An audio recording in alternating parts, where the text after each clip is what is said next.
سبسكرايب كتخوننا متقعي شير كتخوننا مسافحي صريات طواقو صريات تعذبت بخان قبلتنا انا متينا دلنا هذا لايك بكا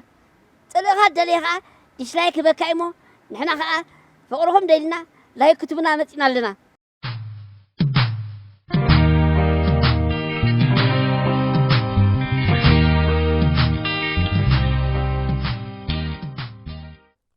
سلام كبرات تخاتلتي الولي انترتينمنت كم ياللخم صقات عنكم ابزلخم وسلامكم نمنا كم تلمود شير لايك سبسكرايب بمغوار كتتابعونا بتحتنا نحتت كابلو من بار ترغم اسمات بوتاتات ابزوادو بزركبو حزنا لكم كنقربينا سناي مكتتال كم تلمود شير لايك سبسكرايب بمغوار مدباتنا كتكاتلو بخبرنا عدم ناب كله نخبال صحون شير بمغبار كتتحاورنا بخبرنا حتت نلو من بار ترجمنا مع بلان اسمات بوتاتات ازرا شارشاي كفال حزنا لكم قريبنا لنا سناي مكتتال شكت بقانقا تغرينيا مچبጫ ወይ ምብቋል ናይ ሳዕሪ ማለት እዩ እዚ ቦታ ኣብ ግዜ ጽድያ ብዝዘንብ ዝናብ ካብቶም ኣብ ተኸባቢ ቀልጢፉ ዝሽከቱ ሳዕሪ ዘብቁሉ ብምዃኑ ብዙሓት እንተለበጊዕን ከብትን ከም መግሃጫ ይጥቀሙለን ከም ዝነበሩ ናብ ዓዲ ምስ ማዕበለት እውን ብሽከት ትጽዋዕ ከም ዝጀመረትን እዩ ዝንቶ ገለገለ ሰባት እውን ሽከት የተመሰረታው ቃል ናይ ብሌን ቋንቋ ኮይኑ ትርጉሙ ድማ ትዊል ማለት ትሕሱ እዩ ናመጻጽኡ ዝምልከት ከኣ ሓደ ግዜ ኣብቲ ቦታ ሓንቲ ሰበይቲ ተቐመጥ ነበረት እሞ እዛ ሰበይቲ እዚኣ ሓንቲ ፍልጥ ተቐርባ ትኹን መሓዛኣ ኣይነበረታን ምስ ሓንቲ ጸኒሓ ናብታ ሓንቲ ምስከደት ዝብሎን ዘይብሎን ሓዋዊሳ ትነግር እሞ ብኸምዚ ብዙሓት ኣንስቲ ተባእስ ነበረት ንኣንስቲ ሓሊፋ እውን ሰውት ተባእስ ከም ዝነበረት እዩ ዝንተወላ ነዚ ስራሕ ናይዛ ሰበይቲ ዝተዓዘቡ ተቐማጠት ከባቢ ነቲ ብተደጋጋሚ ትገብሮ ዝነበረት ሓሶት ንጎ ደጋገም ስለ ዝነበረ ምስ ምብቃል ሳዕሪ የተኣሳስርዎ ከም ዝነበሩ እሞ ዓዲ ሽከት ኢሎም ስም ከም ዘጠመቕዋ ይንገር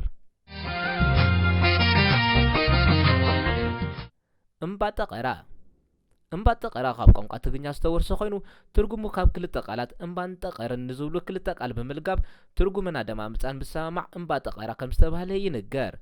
እምባ ነቲ ዓቢ ጎቦ ዝገልጽ ኮይኑ ጠቀር ድማ ጸሊም ማለት እዩ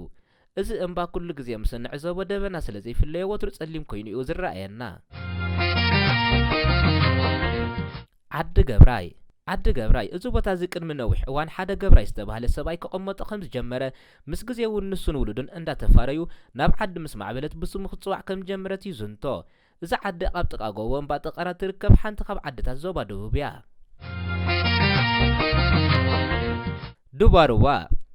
ድባርዋ ካብ ቋንቋ ትግርኛ ዝፈለሰ ኮይኑ ትርጉሙ እዚ ቦታ እዚ ብኩሉ ወገናቱ ብሩባታት ዝተኸበበ ስለ ዝኾነ ዶባሩባ ካብ ዝብል ቃል ማዕቢሉ ድባርዋ ተባሂሉ ይጽዋዕ ከም ዘሎ እዩ ዝንቶ እዚ ቦታ ምስ ንዕዘቦ ብሩባ ተዳዊባ ከም ትርከብ ምሳ ማዕባበላ ስማ እውን ብቐጥታ ከተዛምዶ ይከኣል ዓዲ ፈለስቲ ካብ ቋንቋ ትግርኛ ዝፈለሰ ኮይኑ ትርጉሙ መንኮስ ማለት እዩ ቀዳሞት ተቐመጥቲ እዚ ዓዲ መንኮሳት ጥራይ ስለ ዝነበሩ ምስ ግዜ ግን ከም ዓዲ ክትቀውም ምስ ጀመረት እታ ስንበታ ናይ መጀመርታ ብዓዲ ፈለስቲ ከም ተጸውዐት እዩ ዝንቶ ተራ እምኒ ኩሉ ግዜ ስም ይመርሕ ከም ዝበሃል ኣብቲ ከባቢ ብብዝሒ ተር ዝበለ ኣእማን ስለ ዝነበረ ካብኡ ብምብጋስ ተራ እምኒ ተባሂሉ ይጽዋዕ ከም ዘሎ እዩ ዝንቶ መንደፈራ መበቆላውያን ዓድታት ኣብቲ ከባቢ ዓዲ ወግርን ዓዲ በሪንን ዝበሃላ ክልተ ዓድታት እየን ነይረን እዚ ሕጂ መንደፈራ ዝበሃል ዘሎ መሬት ክልተን ዓድታት ኮይኑ ቡድር ጫካታት ኣግራብ እንስሳታት ዘገዳምን ዘይድፈር ቦታ ከም ዝነበረ እዩ ዝፍለጥ መግዛእት ጣልያን ምስ ኣተወ ግን ኤርትራ ኣብ 8 ኣውራጃታት ግዝኣት ኣማእከለ ማእከል መምሕዳራት ክቀውም ወሰነ መምሕዳራዊ ማእከል ሰራየ ኣብ መጀመርታ ኣብ ዓዲ ኩዶፈላስ ክኸውን ወሰነ ብኡ መሰረት ከኣ ኣብ ኩዶፈላስ ናይ ከተማ ፕላን ኣውፂኡ ንማዕርፎ ነፈርቲ ዘውርድን ዘብርርን ውጥን ከይተረፈ ሓንጸጸ ብድሕሪኡ ግን ንኩዶፈላስ ገዲፉ ናብቲ ዱርን ጫካን ዝነበረ መሬት ክልተን ዓድታት ዓዲ ወግርን ዓዲ በሪን ቀየረ ጣልያን ነቲ ዘይድፈር ቦታ ዝነበረ ጫካን ዱርን ኣጥፊኡ ከተማ ክሰርሓ ጀመረ እሞ ነቲ ዘይድፈር ቦታ ምድፋሩ እቶም በቲ ከባቢ ዝመሓላለፉ ዝነበሩ ህዝቢ ነቲ ዘይድፈር ዝብልዎ ዝነበሩ ቦታ ምድፋሩ ተገሪሞም መንደፈራ በልዎ ብኸምስ ከዓ እቲ ብፍጹም ዘይተደፍረ ዝነበረ ቦታ ብምድፋሩ መንደፈራ ከም ዝተባህለ እዩ ዝንቶ ገዛ ጎቦ እዚ ስም እዚ መበገሲኡ ከም ኣመሰራርታ ናይ ተዓዲ እዩ መጀመርታ ኣብቲ ጎቦ ገዛውቲ ክሰርሖም ዝጀመሩ ካብኡ ምብጋስ ገዛ ጎቦ ከም ዝተባህለ ይግለጽ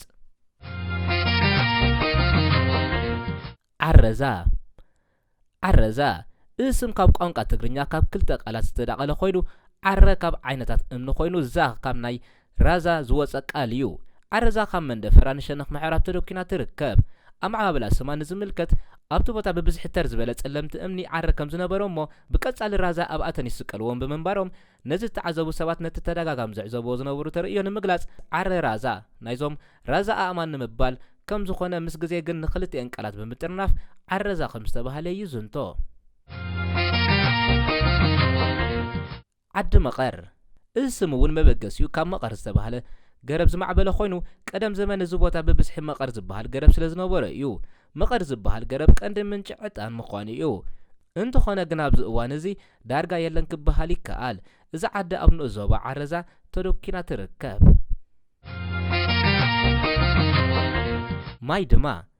ማይ ድማ ብቋንቋ ትግርኛ ማይ ሃቡን ማለት እዩ ቀደም ዘበን ሓደ መንፈሳዊ መምህር ምስ ዲያቆናት ተምሃሮ ድሕሪ ነዊሕ ናድካምን ጉዕዞ ክዕርፍ እኽለ ማይ ክበልዕን ኣብቲ ብዕሙር ዳዕሮን ሳግላን ዝተኸበበሩ ኣብዚ ሕጂ ብማይ ድማ ዝፍለ ዘሎ ከባቢ ተቐመጡ እሞ መግቦም በሊዖም ምስ ወድኡ እቶም ኣቦ ማይ ድማ ማለቶም ማይ ከዓ ሃቡኒ እዩ ዝነበረ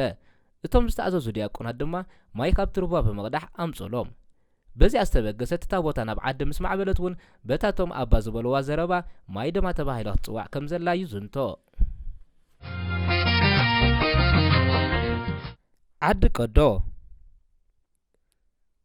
ዓዲ ቀዶ ካብ ቋንቋ ትግርኛ ዝተወርሰ ኮይኑ ትርጉሙ ቀዲዎ ተሰማሚዕዎ ማለት እዩ ኣብዚ ዓዲ ንመጀመርያ ክቕመጣ ዝጀመረ ሰብኣይ ንግዚኡ ኢሉ ሰፈራ ቀዋሚ ተቐማጢ ክኸውን ዝጀመረ ቀዲያቶ ተሰማሚዓቶ ብምባል ዓዲ ቀዶ ከም ዝተባህለት ይዝንቶ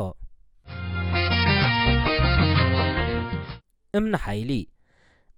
ካብ ቋንቋ ትግርኛ ዝተወርሰ ኮይኑ ትርጉሙ ካብታ ኣብቲ ቦታ ዘላ ከባብ እምኒ ንምልዓላ ኣሸጋሪ ዝወፀ ስም እዩ እምኒ ሓይሊ ተባሂላ ትፅዋዕ ዘላ እዛ እምኒ እዚኣ ኣብ ግዜ ፌስቲቫል እውን ናብ ኣስመራ ትመፅኣ ኩሉ መንእሰይ እውን ከም መለክዒ ክልቦቱ ሓይሉ ንምፍላጥ ንምልዓላ ክፍትና ንዕዘብ ኢና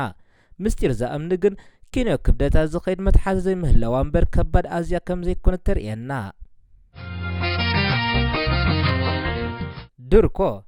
ድርኮ ካብ ቋንቋ ትግርኛ ዝተወርሰ ኮይኑ ትርጉሙ ዱር ማለት እዩ እዚ ቦታ ቅድሚ ነዊሕ እዋን ብዱር ዝተሸፈነ ጫካ ከም ዝነበረ ምስ ግዜ ግን ሰባት ነቲ ዱር እናብረሱ ንመንበሪ ቤትን ሕርሻን ክጥቀምሉ ምስ ጀመሩ ናብ ዓዲ ኣብ ዝማዕበለትሉ በቲ ናይ መጀመርያ ምስላ ብዱር ከም ተፀውዐት ይንገር ምስ ግዜ ግን እቲ ኣዳም ኣምፃ ብዘምፅኦ እቲ ዱር ዝነበረ ስም ናብ ድርኮ ከም ዝማዕበለ ይዝንቶ ገለ ሰባት እውን እዚ ስም ካብ ድርኮ ዝብል ቃል ከም ዝማዕበለ እዚ መበሊኡ ድማ እቲ ዓዲ መጀመርያ ክትምስረት እንከላ ኣብ ቅድሚ ድርኮ ናይቲ ዱር ዝተመስረተት እያ ዝብሉ እውን ኣለዉ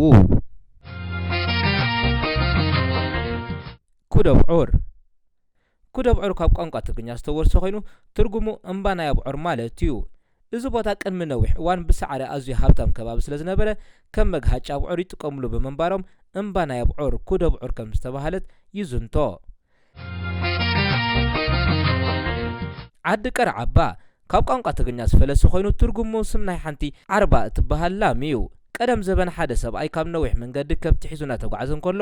ኣበይኻ ክትሓድር ኢሎም ምስ ሓተትዎ መራሒት ናይ ዘን ከብተይ ዓርባ ላመይ ኣብ ዝደቀሰቶ ዝሓደረቶ ክብል መለሰሎም ድሕሪ ነዊሕ ኣድካሚ ጉዕዞ ድማ እዛ ዓርባ እትበሃል ላም ኣብዚ ሕጂ ብዓዲ ቀርዓባ ዝፍለጥ ዘሎ ዓዲ ደኺማ ደቀሰት ካብኡ እንድሓር ካብ ዓርባ ምስ ግዜ ኣዳም ኣምፃ እናተለወጠ ናብ ዓዲ ቀርዓባ ከም ዝማዕበለት ይዝንቶ መራጉዝ እዚ ሎማ ኣብ ትሕቲ ንእዞባ እምኒ ሓይሊ ዝርከብ ዓድታት ብሓፈሻ መፀዊዒ ብመራጉዝ ዝፍለጥ ከባቢ ድማ ብፍላይ መበቀላዊ ኣማዕባብላ ስሙ ካብ መራጉዝ ዝብል ቃል ለውጢ ግን ተገይሩሉ ከም ዝማዕበለ ዝፍለጥ ኮይኑ ትርጉሙ ሃብታም ማለት ኮይኑ ንፍርያምነት ናይቲ መሬት ዝገልጽ እዩ ከምቲ ስሙ ዝገልጾ እቲ ከባቢ ኣዝዩ ስቡሕ መሬት ዝውንን ዓዲ ጻዕዳን ቀይሕን ጣፍን ዓተርን ባልዶንጋን ከም ዝኾነ ይፍለጥ ዓዲ መርከጃ ካብ ቋንቋ ትግርኛ ዝፈለሰ ኮይኑ ትርጉሙ ስም ናይ ሓንቲ መርከብ እትበሃል ላም እዩ ቀደም ዘበን ሓደ ሰብኣይ ካብ ነዊሕ መንገዲ ከብቲ ሒዙ እናተጓዓዘ እንከሎ ኣበይኻ ክትሓድር ኢሎም ምስ ሓተትዎ መራሒት ናይ ዘን ከብተይ መርከብ ላመይ ኣብ ዝደቀሰቶ ዝሓደረቶ ክብል መለሰሎም ድሕሪ ነዊሕ ኣድካሚ ጉዕዞ ድማ እዛ መርከብ እትበሃል ላም ኣብዚ ሕጂ ብዓዲ መርከጃ ዝፍለጥ ዘሎ ዓዲ ደኺማ ደቀሰት ካብኡ እንድሓር ካብ መርከብ ምስ ግዜ ኣዳም ኣምፃ እናተለወጠ ናብ ዓዲ መርከጃ ከም ዝማዕበለት ይዝንቶ ዓዲ ጋርፋይ ዓዲ ጋርፋይ እዚ ቦታ እዚ ቅድሚ ነዊሕ እዋን ሓደ ጋርፋይ ዝተባህለ ሰብኣይ ክቕመጦ ከም ዝጀመረ ምስ ግዜ እውን ንሱን ውሉዱን እናተፋረዩ ናብ ዓዲ ምስ ማዕበለት ብስሙ ክፅዋዕ ከም ዝጀመረት ይዝንቶ ክቡራት ተኸታተልትና ኣብ መደብና ዘለኩም ሃናፂ ርእይቶ ኣብ ቦታ ኮመንት ግደፉልና ኣብ ቀጻሊ ይረኸበና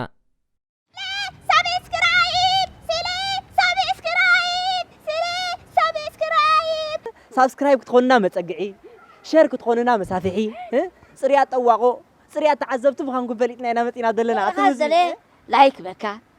طلع دليخا ديسلايك بكا ايمو نحنا خا فقرهم دلنا لايك كتبنا متينا لنا